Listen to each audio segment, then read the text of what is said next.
Now, I think it's very important that we give our inner child some time and attention.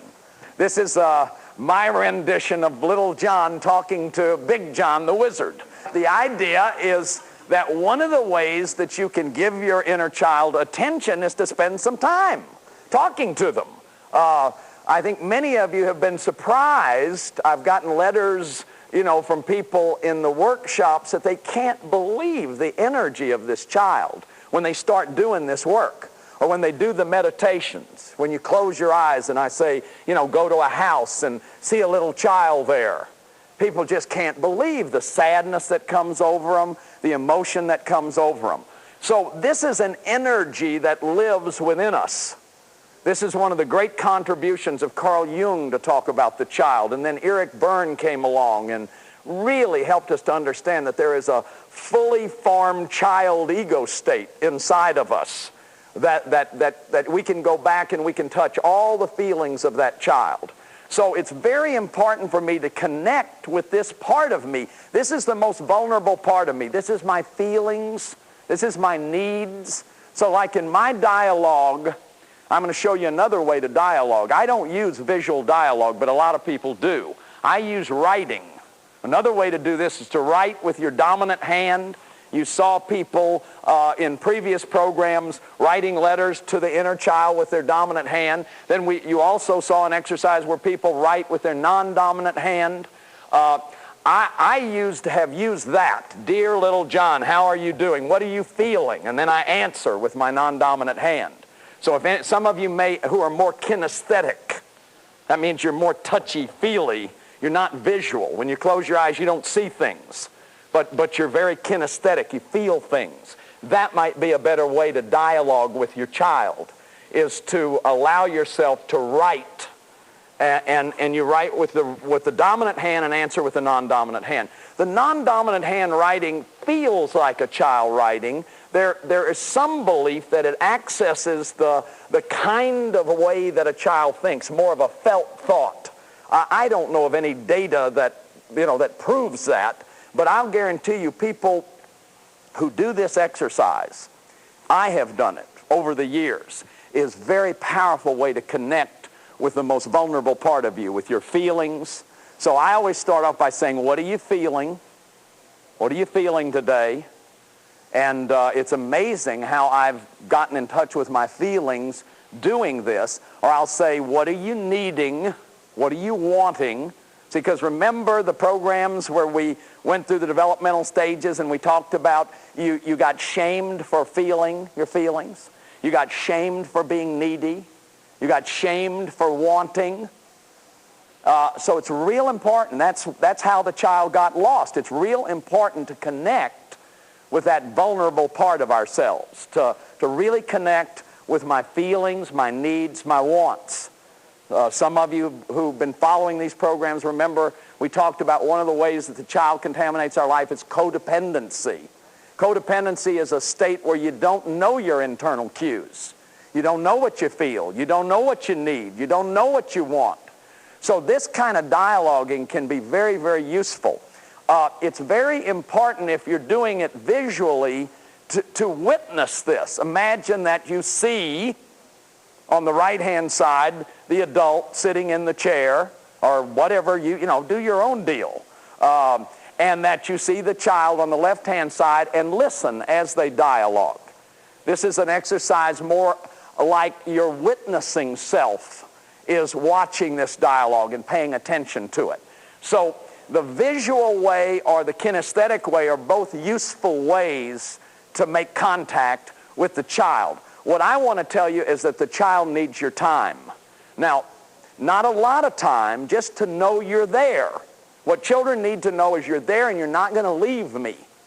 So what I recommend is pick a time and do this for 5 minutes, 10 minutes. You're worth it. You're worth that kind of time with yourself. And it's a real useful kind of way to connect with yourself and to integrate your feelings, needs, and wants into your life.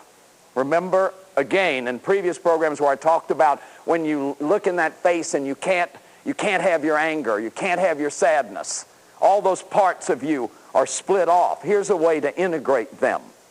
Another thing that I find very, very useful is to install new voices.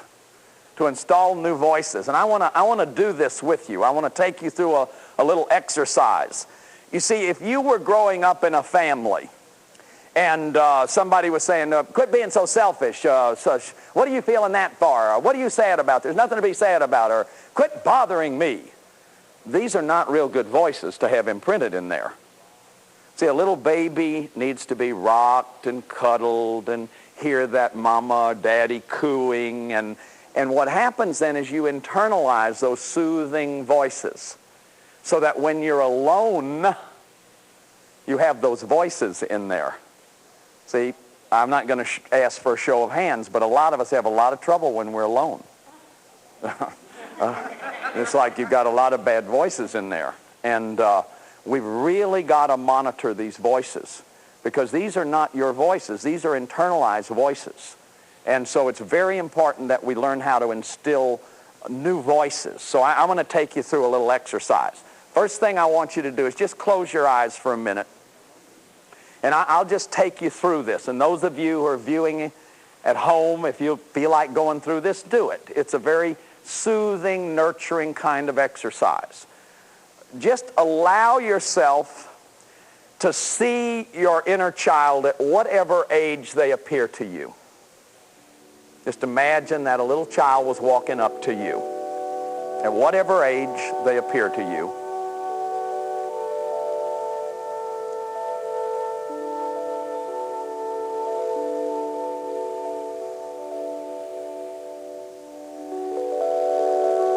And have them show you a still photo of something that happened to them. It's like they were coming to you as their champion, and they were going to show you a photograph. Look, here's what happened to me. Here's what happened to me. Here's when I got switched, or here's when I was humiliated in front of the whole class. Or here's where they were, Daddy used to yell at me.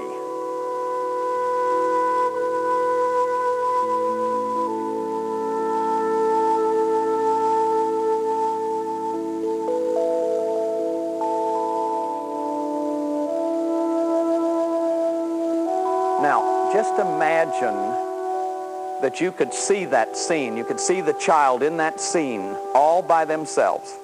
They're showing it to you, but they're suddenly in it. They're all by themselves and they're in the scene. They're all alone. And walk into the scene like you're there. The grown-up you is walking back in time into that scene. Here's this little girl. Here's this little boy. They just had a real bad time. And if they'll let you, pick them up and hold them and tell them. Now, tell them what they needed to hear.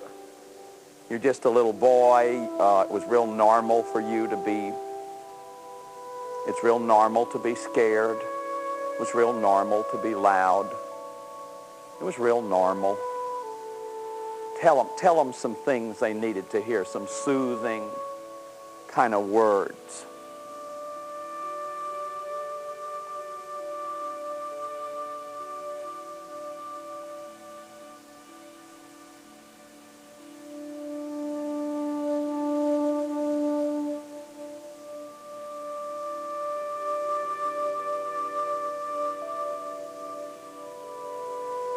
And then just give them a nice big hug.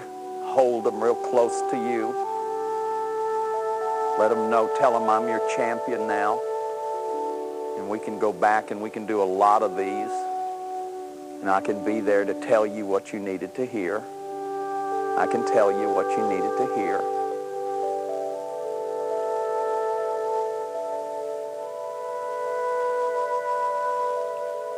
And then just you and the child walk out of that scene together. Just you and the child walk out of the scene together and just be there with them and tell them, I'm glad you're here and I'm glad to be your champion now. And I think you're beautiful just the way you are, and I love you.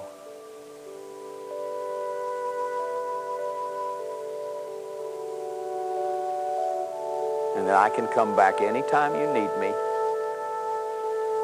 I can be here anytime you need me. And now take a deep breath. Another deep breath, nice deep breath.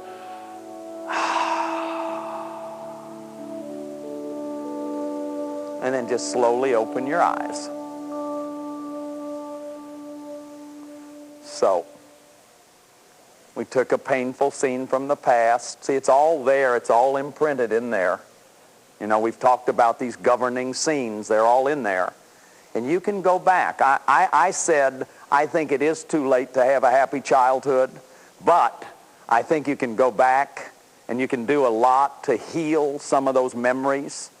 And you can let that child know that we can go back and you can hear these good voices. And then the other thing that I very much recommend you doing is taking those affirmations. We've gone through all 4 stages, the infancy, toddler, preschooler, is whatever affirmations may have touched you, like I'm glad you're a girl, maybe that touched you, or I'm glad you're a boy. We saw a piece of videotape where 2 people were both witnessing that their mother was disappointed that he was a boy, Andy, and the gal's mother was disappointed that she was a girl, or the father was disappointed that she was a girl. So it's very important to give the child the special kind of words, the very special kind of words that the child needs to hear. So that's very, very important. Now, this can be very powerful, and you can do this with your inner child. You can do a lot of this. Again, the caution that I give you is this is not something to do with incest scenes or those very traumatic scenes. You need more protection unless you've been working on it a long time. You feel like you're on the other side of your therapy, and if you're with a therapist and your therapist says that would be all right for you to do that. But if you've been working on that, be sure you have permission before you do that. A lot of us can use these techniques, but depending on the kind of abuse and the severity of the abuse, sometimes the affect can be so intense that if you get in it, it's hard to get out of it. So the most important thing is keeping yourself safe, keeping your little child safe. If anything that I suggest scares you, just don't do it.